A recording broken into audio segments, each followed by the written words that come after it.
Hi అండి. ఇది rosemary water అండి. దీన్ని మనము fresh rosemary leaves and rose petals ఇదండి నాటు రోజా పువ్వు రెక్కలు అన్నీ ఏసానండి. ఇవి బాయిల్ చేశామండి. కానీ దీంట్లో నేనేసిన ఇంకొక ఇంగ్రీడియెంట్ ఏంటంటే, మనకి కుంకుమ దాసాని ఉంటుంది కదండీ!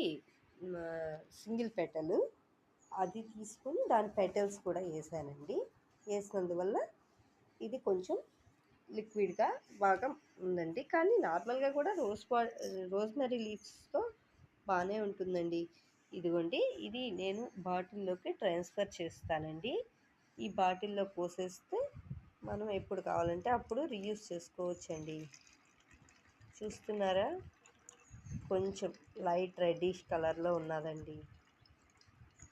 ఇదిగోండి మొత్తం రోజ్ పెటల్స్ మొత్తం వైట్‌గా వచ్చేసాయండి. దాంట్లో ఉండే కలర్ మొత్తం తీసేసుకున్నది వాటర్. చూస్తున్నారు కదా! రెడ్ కలర్‌లోకి వచ్చిందండి. ఈ రోస్‌మెరీ వాటర్‌ని మనం చేతిలో తీసుకొని స్కాల్ప్‌కి పట్టించడం, లేదంటే మనకి స్ప్రే బాటిల్స్‌లో పోసి హెయిర్‌కి స్ప్రే చేయడం. ఈ 2 ఏ ఏ రెమెడీలో అయినా మనం దీన్ని యూజ్ చేసుకోవచ్చండి. హెయిర్ ఫాల్ కంట్రోల్ అవుతుంది. బేబీ హెయిర్ స్టార్ట్ అవుతుంది. చాలా బాగుంటుందండి. ఒకసారి ట్రై చేయండి. లైక్ చేయండి, సబ్స్క్రైబ్ చేయండి. మన ఛానల్‌ని ఫాలో చేసేవాళ్ళు సబ్స్క్రైబ్ చేయండి. ప్లీజ్ సపోర్ట్ చేయండి.